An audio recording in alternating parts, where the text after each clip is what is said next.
Selamat datang kembali. Kali ini kita mau coba bongkar lebih dalam ya sebuah rencana besar dari Kementerian Pendidikan Tinggi, Sains dan Teknologi kita, namanya Dikti Saintek Berdampak.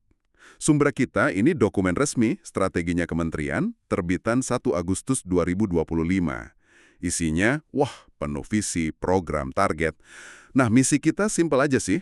Coba pahami apa sih inti rencana ambisius ini, terus program apa yang paling nonjol gitu, dan apa dampaknya buat Anda, ya buat kita semualah di dunia pendidikan tinggi, sains, dan teknologi Indonesia. Siap? Oke, kita mulai deh. Yang langsung kerasa ya dari dokumen ini tuh skala sama ambisinya. Ini beneran bukan cuma nambah sulam sistem yang udah ada loh. Oh gitu ya? Iya, rencananya itu transformasi gede-gedean. Mau ngejar standar global, tapi tetap ingat kebutuhan nyata di sini, di Indonesia. Ambisinya tinggi banget. Oke. Nah, pertanyaan pertama nih. Kenapa sih perlu ada Dikti Saintek Berdampak ini? Dokumen ini lumayan jujur loh, ngakuin ada tantangan besar. Misalnya, kesenjangan akses sama kualitas pendidikan tinggi antar daerah. Itu kan nyata banget. Betul. Terus, riset kita kadang rasanya jauh ya dari kebutuhan masyarakat. Kapasitas kampus juga, gimana ya, perlu di-upgrade lah biar bisa hadapi tantangan global kayak perubahan iklim, ekonomi hijau, digitalisasi, sampai urusan pangan. Iya, benar. Jadi program ini tuh dirancang ya sebagai jawaban langsung. Tujuannya jelas banget, bikin sistem pendidikan tinggi dan riset yang lebih gesit, lebih relevan sama arah pembangunan berkelanjutan Indonesia. Ini bukan cuma perbaikan kecil-kecil, tapi ya itu tadi, transformasi sistemik. Pas peluncurannya di Hari Pendidikan Nasional, Pak Menteri Dikti Saintek, Prof. Brian Yuliarto, bilang kalau pendidikan tinggi, sains, teknologi itu bukan cuma pondasi. Tapi mesin penggerak ya? Betul, mesin penggerak peradaban. Jadi visinya nggak main-main. Akses yang adil buat semua, kualitas merata, dan yang paling penting nih, hasilnya harus benar-benar kerasa manfaatnya buat masyarakat luas. Kampus sudah nggak boleh jadi menara gading lagi, gitu.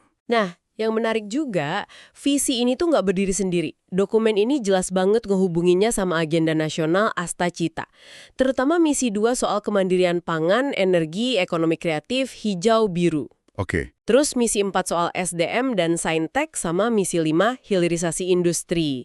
Jadi program kayak riset pangan buat lumbung desa atau kurikulum soal lingkungan itu bukan program iseng, tapi ya emang bagian dari strategi nasional yang lebih gede. oke, clear.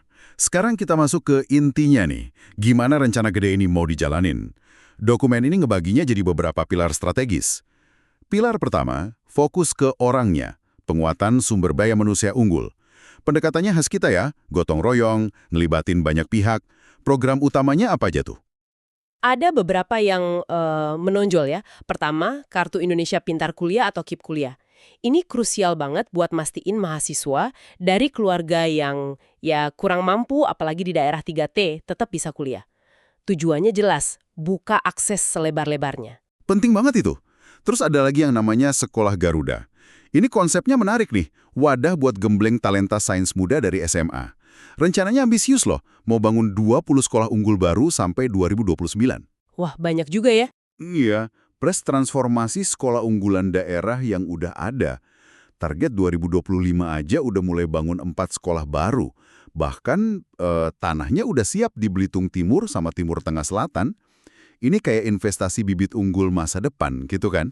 Bener banget. Selain itu, ada juga percepatan buat nyetak dokter muda lewat PMDSU, program magister menuju doktor untuk sarjana unggul.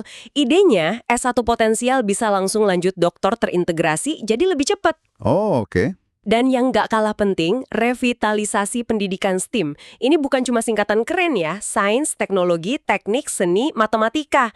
Tapi upaya bikin kurikulum lebih nyambung, lebih aplikatif, jawab kebutuhan zaman sekarang. Jadi kalau disimpulin nih, pilar pertama ini fokusnya ya nyiptain generasi penerus yang nggak cuma pinter akademis, tapi juga punya karakter kuat, adaptif, siap pakai gitu ya. Investasi jangka panjang buat Indonesia Emas 2045 kan? Tepat sekali. Bukan cuma soal ijazah, tapi ngebentuk manusia utuh yang bisa jadi agen perubahan di masyarakatnya nanti. Oke, lanjut pilar kedua. Ini geser fokusnya ke hasil karya, riset, dan inovasi yang berdampak. Nah, ini kayaknya ada perubahan cara pandang yang lumayan gede nih. Riset nggak boleh berhenti jadi tumpukan jurnal atau paten doang. Iya, itu dia poinnya. Harus ada wujud nyata manfaatnya buat masyarakat, buat industri. Gimana caranya tuh? Ada beberapa strategi. Pertama, penguatan pusat unggulan IPTEK PUIPT di kampus-kampus. Ini kayak bengkel riset tematik gitu yang didukung penuh. Kedua, nah ini penting banget, pembangunan Taman Sains dan Teknologi STP atau Science Technopark. STP ya? Sering dengar itu. Iya, STP ini ibarat jembatan lah yang nyambungin hasil riset kampus sama kebutuhan industri. Di sini inovasi dimasak biar jadi produk atau solusi nyata. Bahkan ada proyek khusus namanya Prime Step, dibantu dana ADB buat ngembangin STP di kampus-kampus besar kayak UI, ITB, IPB, UGM. Selain bengkel sama jembatan, ada lagi. Ada penguatan komunikasi sains. Ini sering kelewat padahal krusial. Gimana caranya hasil riset yang, ya kadang rumit ya, bisa diterjemahin biar gampang dipahami, gampang dimanfaatin sama publik, pembuat kebijakan, atau pengusaha gitu. Oh iya, bener juga ya. Ini juga nyambung sama adopsi model kolaborasi yang namanya quadruple helix. Quadruple helix. Wah, apalagi tuh? Kedengarannya canggih. Iya, istilahnya keren. Tapi sederhananya, ini model kerjasama yang ngelibatin 4 pihak utama. Pemerintah, industri, perguruan tinggi, sama masyarakat sipil. Mereka nggak jalan sendiri-sendiri, tapi bareng-bareng dorong inovasi. Oh, jadi sinergi gitu ya? Betul. Konsep kewirausahaan berbasis inovasi atau innopreneurship juga dikasih makna baru. Bukan cuma cari untung bisnis, tapi juga nilai sosial, budaya, lingkungan. Jadi arah risetnya itu didorong buat jawab masalah-masalah nyata di lapangan. Oke.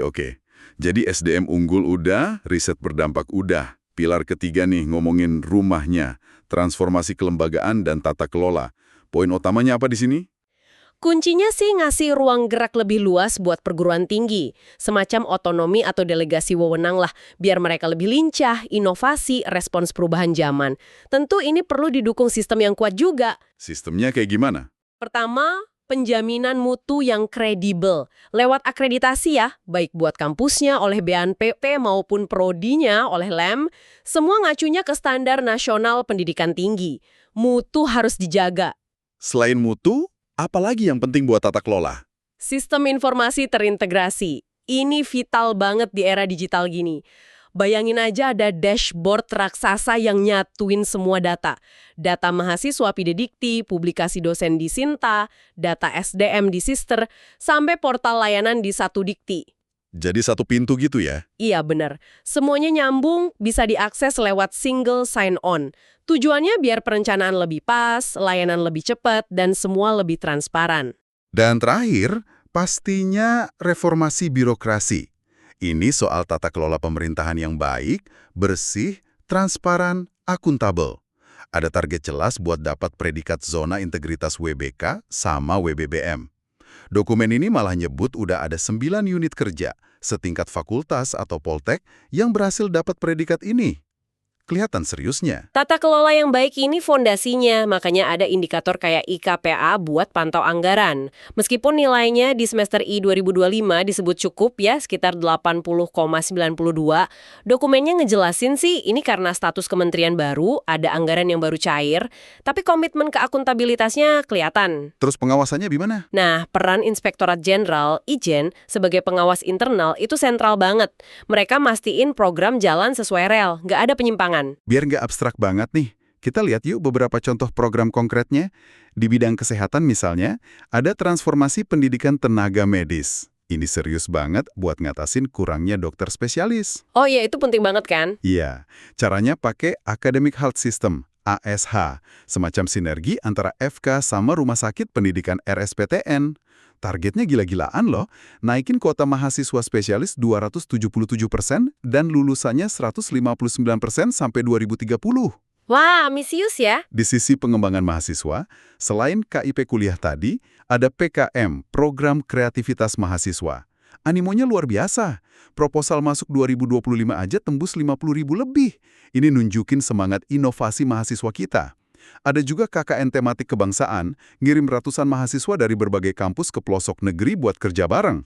Bagus buat bangun jejaring sama rasa kebangsaan. Untuk vokasi, fokusnya jelas. Link and match sama industri atau Dudika. Magang di dalam dan luar negeri didorong kuat, biar lulusannya siap kerja. Nah, kalau internasionalisasi gimana? Selain beasiswa buat mahasiswa asing, KNB, sama pertukaran pelajar AIMS, ada juga pengembangan program Joint Double Degree sama kampus luar negeri. Dokumen ini nyatet banyak banget kerjasama sama negara lain. Kelihatan ambisi globalnya. Infrastruktur fisik juga ya, kayak gedung, lab. Betul, lewat skema kayak SBSN atau pinjaman luar negeri PHLN, dibangun atau direvitalisasi lab, perpus, fasilitas penting lain. Contoh nyatanya, ada peresmian gedung baru UNJ yang dananya dari lembaga Arab Saudi. Kolaborasi pendanaan juga jalan. Khusus buat Saintek, ada langkah strategis kayak pembentukan Ditjen Saintek sendiri, terus program SMA Unggul Garuda tadi, ada juga Etno Saintek. Etno Saintek itu apa lagi? Ini unik nih, sains yang digali dari kearifan lokal kita. Terus ada repositori Saintek Nasional sama upaya nyatuin akses ke jurnal ilmiah lewat satu jurnal nasional. Nah, soal pendanaan riset. Ini jantungnya inovasi kan? Alokasinya gede loh. Tahun 2025 aja lebih dari 1,2 triliun digelontorin buat ribuan proposal penelitian plus ratusan miliar buat pengabdian masyarakat lewat sistem BIMA. Belum lagi dari LPDP buat Research University Grants, Entrepreneurial University Grants, sama program hilirisasi kayak dana padanan matching fund. Dana padanan itu yang jodohin riset sama industri ya? Iya, betul. Biar nyambung kebutuhannya. Terakhir, pengabdian masyarakat juga diperkuat. Ada program khusus kayak Kosa Bangsa, kolaborasi sosial membangun masyarakat, yang nyasar daerah prioritas, tertinggal, miskin, rawan bencana. Ada juga PTTI buat hilirisasi teknologi ke masyarakat, bahkan ada Pisen buat inovasi seni budaya. Lengkap banget ya. Iya, kalau dilihat rangkaian programnya, pendekatannya emang menyeluruh banget ya, dari hulu ke hilir. Benar.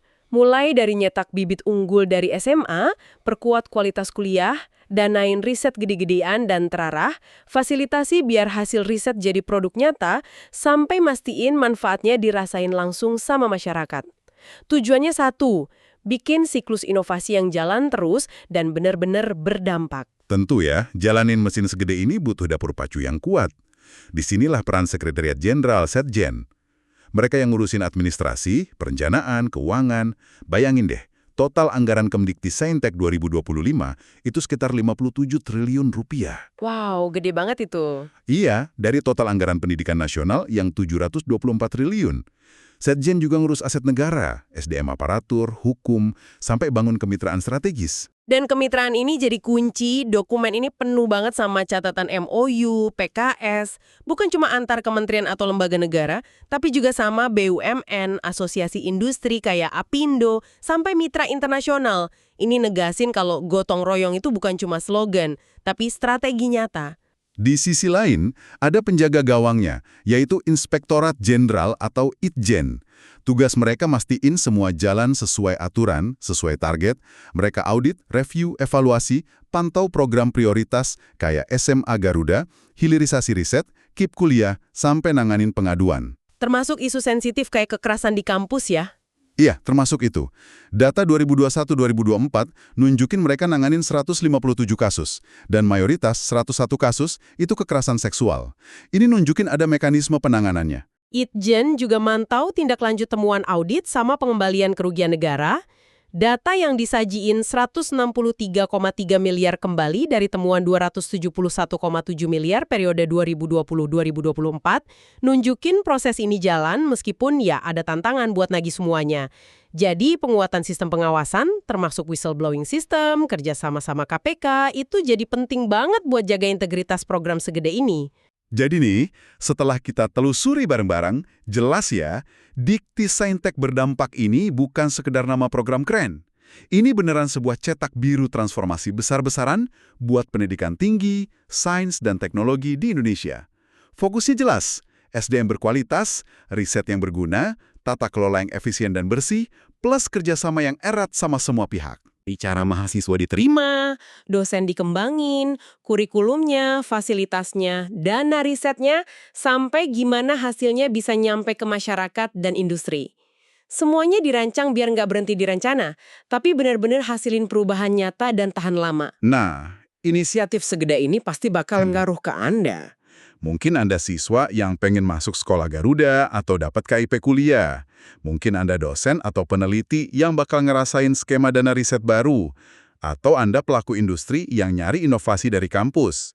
Bahkan sebagai masyarakat umum, kualitas layanan publik, daya saing bangsa ke depan, itu bakal sangat dipengaruhi sama berhasil nggaknya program ini. Sebagai penutup diskusi kita nih, dokumen ini kan nunjukin rencana yang kompleks banget ya. Jejaring kolaborasinya juga luas. Ini jadi bawa kita ke satu pertanyaan reflektif buat Anda pikirin. Dengan skala dan kerumitan segede ini, menurut Anda nih, faktor tunggal apa sih yang paling krusial, yang paling nentuin biar semua rencana ambisius ini benar-benar bisa jadi dampak nyata di seluruh Indonesia? Biar nggak cuma jadi dokumen indah di atas kertas gitu loh. Apa kunci biar berdampak itu benar-benar terjadi? Terima kasih sudah menyimak penelusuran mendalam kita kali ini. Semoga bermanfaat ya, dan sampai jumpa di kesempatan berikutnya.